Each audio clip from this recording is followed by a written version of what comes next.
Hello, everybody. I thought I could give you, it would be easier if I gave some oral instructions on this activity.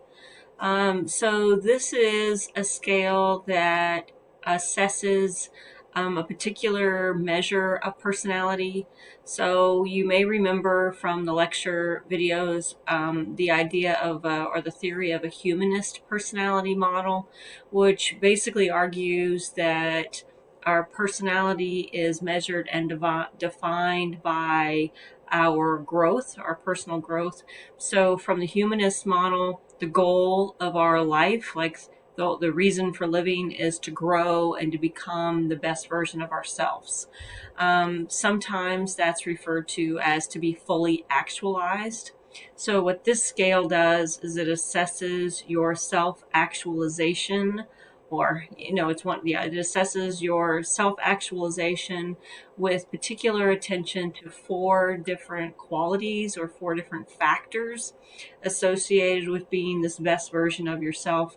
You may remember from previous lectures, there's some debate about self actualization and if it's measurable. It's really more of a philosophical way of thinking as opposed to something that's easy and precise. But so this scale assesses these four factors. One is one of them is autonomy. So autonomy, autonomy, self-direction.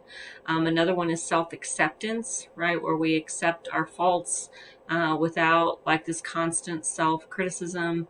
Acceptance of emotions, that goes back to the discussion when we were talking about emotions as being neither good nor bad. They just are. They're messages. And then our responsibility for interpersonal relationships. So there's 15 questions or statements. You score them on what we call a Likert scale. 1 being you strongly disagree, 6 being you strongly agree. And as you've seen with other scales, you flip the bold ones around, and it will give you a particular score on these factors.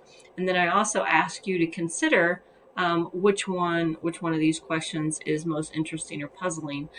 Sometimes I get students will comment particularly on, you see one of these, number 9, I get questions about this one. I avoid attempts to analyze and simplify complex domains. This simply is a question about, do you like to think deeply or do you not like to think deeply? I accept my weaknesses is another one that I've heard students talk about. Oh, and another one being number 13, I do not feel responsible for helping other people.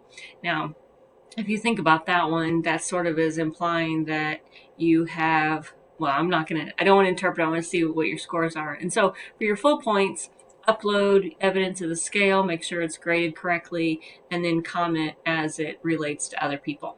Thank you.